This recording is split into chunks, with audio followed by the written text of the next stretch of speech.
오늘의 말씀은 베드로전서 1장 3절의 말씀. 제가 가진 성경 신약 377페이지 기록되어 있습니다. 베드로전서 1장 3절의 말씀. 제가 봉독하겠습니다. 우리 주 예수 그리스도의 아버지 하나님을 찬송하리로다.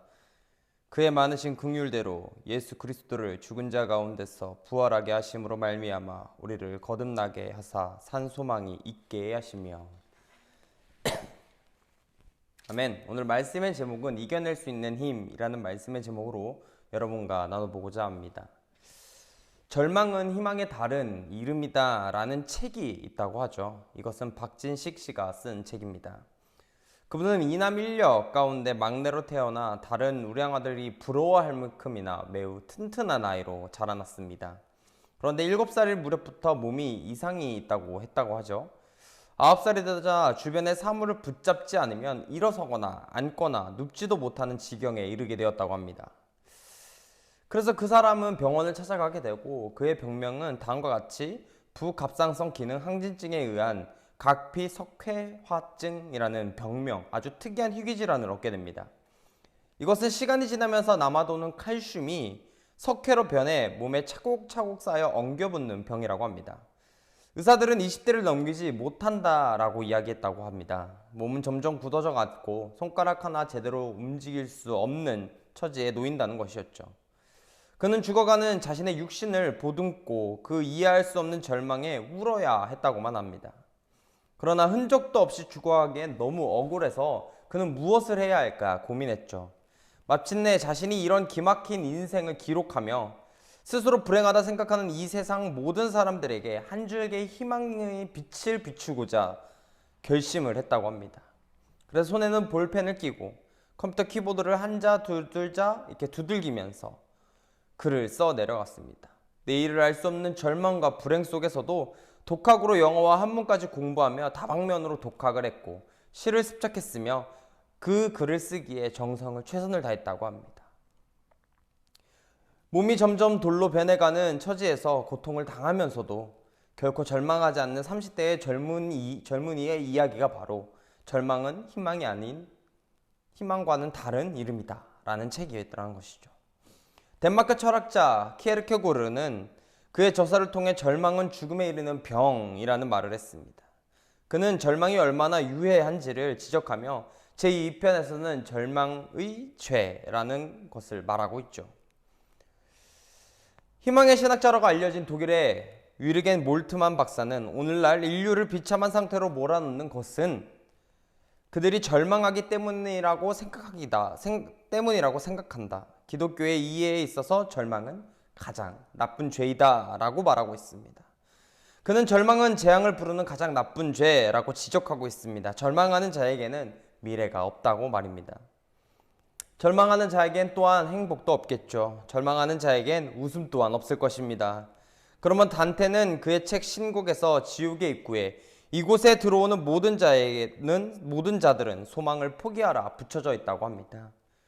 절망은 우리가 어떻게 이겨내야 되는지 많은 예들을 통해 위에 여러 가지 예들을 통해 살펴볼 수 있습니다. 절망보다 우리가 가져야 될 그 마음가짐, 그 마음가짐에 대해서 오늘은 이야기하며 어떻게 하면 이겨낼 수 있는지 여러분과 나눠보고자 합니다. 먼저 오늘의 말씀을 이해하기 위해서는 원래 3절부터 12절까지의 전체의 본문을 다 살펴보았어야 하나 시간상 꼭 중요한 3절만 먼저 읽어봤습니다.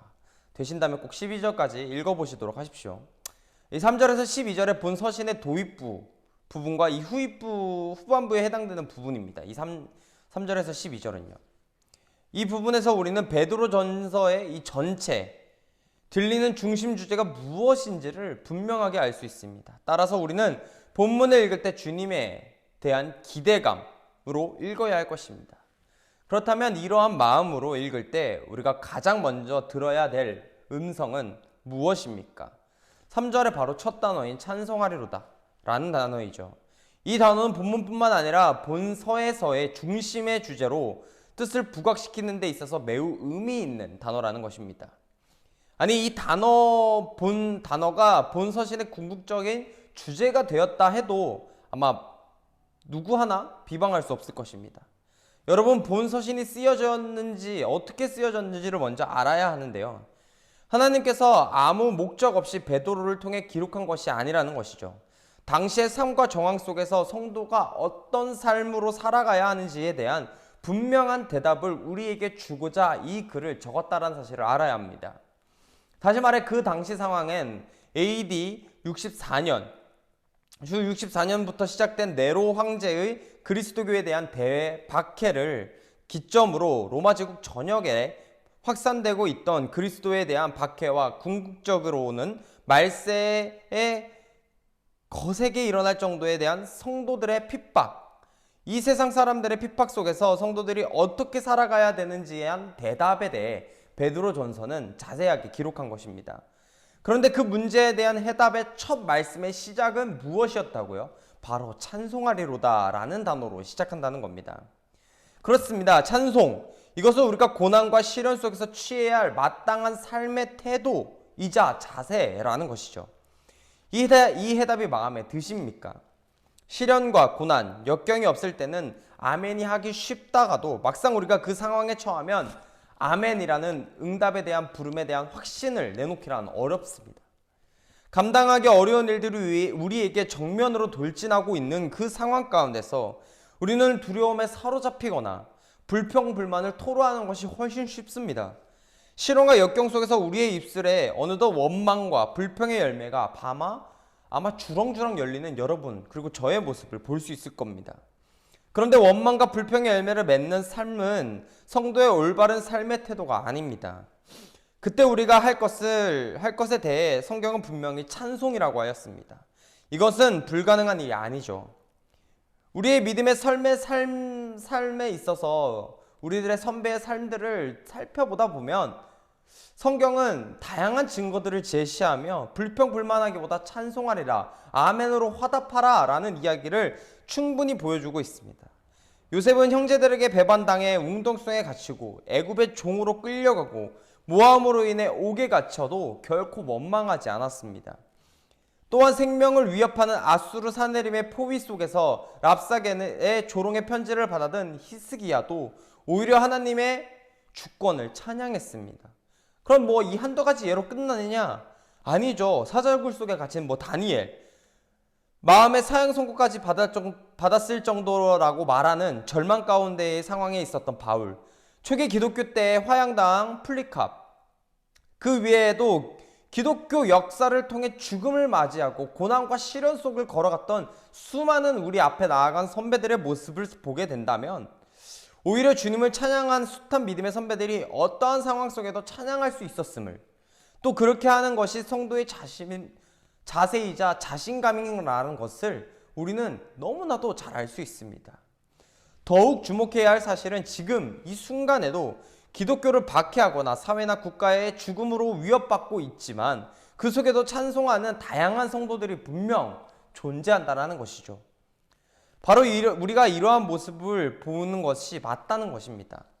성도는 고난 가운데서도 찬양하고 찬송해야 한다는 사실은 지금 또 변하지 않는 영적인 출발점이 되는 원리라는 것이죠.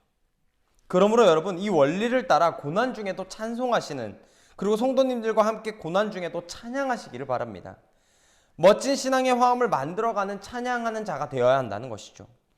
이는 고난 중에 찬양하는 것은 세상 사람들이 갖고 있는 습관이나 특성과는 전혀 구별되는 것이겠습니다. 곧 어떠한 상황에서도 찬양할 수 있는 것은 성도만이 가질 수 있는 특권이라는 것이죠.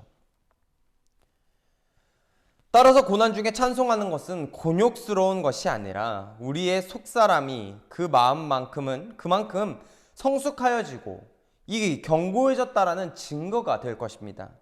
이를 기억하면서 언제나 주님을 찬양할 수 있는 속이 견고한 사람이 되시는 저와 여러분이 되어야만 할 것입니다. 다시 3절을 보게 되면 성도가 찬송해야 할 대상이 누구라고 이야기하고 있습니까? 본절에 대한 한글 개역 성경의 번역은 다소 복잡한 구조로 되어 있어 이에 대해 쉽게 단문하기가 어렵습니다. 하지만 원문을 보면 아주 명쾌하게 나와 있습니다. 우리의 찬양의 대상은 바로 우리 주 예수 그리스도의 아버지 하나님, 이라는 것이죠. 그리고 연이은 3절 후반부 내용은 우리 주 예수 그리스도의 아버지 하나님께 우리에게 행하신 일들에 대한 상세한 서술입니다. 다시 말해 찬송해야 할 이유에 대한 설명인 것이죠. 즉 베드로는 무턱대고 찬송해야 한다 가르친 것이 아니라 먼저 성도가 고난 중에서도 찬송해야 할 대상, 그 대상과 그럴 만한 분명한 이유에 대해서 상세하게 밝힘으로써 교훈을 하고 있다는 것입니다. 그러면 성도가 고난과 시련 중에서도 하나님께 찬송해야 될 과연 그 이유는 무엇일까요? 첫째의 이유는 예수 그리스도의 죽은 자 가운데서 부활하심으로 말미암아 우리를 거듭나게 하사에서 찾을 수 있습니다. 그렇습니다. 우리가 찬양해야 할 이유 중 으뜸이라 이야기할 수 있는 것은 바로 거듭남이겠죠. 우리는 죄인으로, 의인으로, 불순종의 자녀로서 순종의 자녀로 어둠의 자녀에서 빛의 자녀로 거듭났다는 것입니다. 죄의 문제가 해결된 것이죠. 어떻게 그것이 가능했을까? 말씀대로 예수 그리스도께서 십자가에서 흘리신 대속의 피로 인해 가능해졌다는 것입니다. 우리가 잘 나서가 아니라 우리의 선행 때문이 아니라 그리스도의 사랑의 희생으로 이것이 가능해졌기 때문이라는 것입니다. 따라서 우리가 거듭났다라는 말 속에는 영원한 저주조차 이겨낼 수 없는 우리 주 예수 그리스도의 무한한 사랑이 우리에게 임했다는 사실이 담겨져 있습니다. 다음으로 성도가 고난 중에 찬송할 수 있는 두 번째 이유는 이 산소망이 있게 하시며 라는 말씀에서 찾을 수 있습니다. 산소망이 무엇입니까? 이것은 세상이 썩어질 것들과 대비되는 것이겠죠. 돈, 명예, 지위 등을 갈망하며 살아가는 자들은 죽음 앞에서 혹은 이 세상의 종말 앞에서 그것의 허망함을 두 눈으로 직접 목도하게 될 것입니다. 아무리 움켜잡으려고 해도 이 숨을 거두면 모두 부질없는 것들로 남게 되죠. 하지만 우리에게 있어서 그리스도의 부활을 가능케 된 이 부활의 소망은 죽음을 넘어서는 것입니다. 이 땅에 속한 것이 아닌 하늘에 속한 것이라는 것이죠. 잠시가 아닌 영원의 것이라는 겁니다. 따라서 이 세상의 어떠한 고난도 이 소망을 꺾지 못한다는 것이죠. 즉 성도는 이 영원한 소망에 대한 가치를 두고 살아가기에 세상에서 잠시 겪는 고난쯤은 여러분에게 있어 이 고난은 겪어낼 수 있는, 이겨낼 수 있는 원천이 된다는 것입니다. 또 고난 속에서도 소망을 품으시며 찬양할 수 있는 자가 될 수 있다는 그 이유가 바로 여기에 있습니다.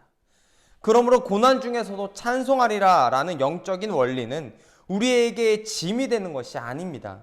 오히려 그 원리는 우리가 고난 중에 무엇을 바라봐야 하며 무엇을 기대해야 하는가에 대한 분명한 표대를 제시해주고 있다는 것입니다. 즉 우리가 고난 겪을 때 누구를 왜 찬송해야 하는가를 생각하는 것은 우리에게 이 세상에 줄 수 없는 평안과 경로를 위로하시는 주님이 저와 여러분에게 함께 하시기 때문이겠죠. 그러므로 성도의 인생의 어떠한 상황에도 외롭지 않으며 어떠한 일에도 당황하거나 불평하는 일이 여러분에게 없어야 할 것입니다. 처음 시련의 가장 어려운 점은 바로 그래서 감사할 줄 아는 자세를 가지는 것입니다. 누구에게도 물어보면 어려운 시절에 시련 앞에서의 불평과 불만은 당연스럽게 찾아오게 됩니다. 저도 그렇고 여러분도 그러한 상황일 겁니다. 그런데 정말 중요한 것은 수많은 불평과 불만, 그 시련을 해결해 그 모든 것들은 그 시련 자체의 근본적인 문제를 해결해 줄 수 없다는 것에 있습니다. 저한테 정말 친한 형이 있습니다. 가끔 찾아가서 밥도 먹고, 이 멋진 정장도 선물 받고 하긴 하죠. 저랑 같이 교육 전도사를 함께 했던 친한 형이 있는데 그 형과 함께 목회를 하면서 정말 많은 것들을 배웠지만 저에게 소중하게 해줬던 말들 중에 제 인생에 많은 것들을 바꿔놨던 것들이 있습니다. 바로 감정이 앞서기보단 일에 대하는 자세를 먼저 취하자는 거였죠. 어찌 보면 이 말씀은 아주 많이 일맥상통한 부분이 있을 것입니다. 모든 이들이 불평하고 불만할 때 누군가는 감사하는 마음으로 이 일을 해결할 수 있을 것이라 확신하며 나아가는 자세가 아마도 오늘 성경에 등장하는 여러 명의 인물들의 자세였을 것입니다.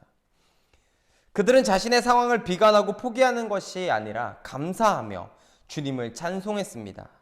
그 모습으로 몇 명의 위대한 위인을 우리에게 남긴 것처럼 여러분도 자신의 자리에서 할 수 있는 방법을 생각하시고 나아가시는 여러분이 되시길 바랍니다. 또한 고난당하는 상황을 짐으로만 느끼지 마십시오. 그 고난을 통해 더욱 성숙해지는 과정을 겪을 수 있을 것입니다. 누군가에는 전혀 견딜 수 없는 고난이라고 느껴지기도 하겠지만 그 고난은 분명히 헤쳐나갈 수 있는 기회와 방향을 우리에게 주님은 제시하고 계십니다. 절대 존재하지 않을 것 같은 상황에서도 성경에서는 이겨내는 모습을 우리에게 보여주고 있습니다. 욥의 상황만 보더라도 우리는 잘 알 수 있죠. 모든 걸 잃었던 욥의 상황처럼 말입니다. 그렇게 고난에 지지 마십시오. 이겨낼 수 있는 힘을 기르시는 여러분이 되시기를 바랍니다. 상황에 비관하며 쓰러지지 마십시오. 이겨낼 수 있는 힘을 기르시는 여러분이 되시기를 바랍니다. 한 주간 살아가시면서 이 부활절의 기쁨을 누리는 것도 정말 중요하나 고난당했던 그 고난을 잊지 않으시고 여러분 또한 삶에 어려운 점이 있다면 그 고난을 긍정적으로 이겨낼 수 있는 여러분이 되셔서 세상 가운데 지지 마시고 이겨내 웃는 날을 고대하며 살아가시는 저와 여러분이 되시기를 간절히 바랍니다. 다 같이 기도하시겠습니다. 이제는 우리 죄악 가운데서 구원하신 예수 그리스도의 넓은 사랑과 그 크신 은혜와 하나님의 아버지의 극찬하신 사랑과 성령님의 내주 감화 감동 역사하심이 오늘 이 자리에 모여 예배드리는 모든 자들 가운데 항상 함께하기를 간절히 축원하옵나이다. 아멘.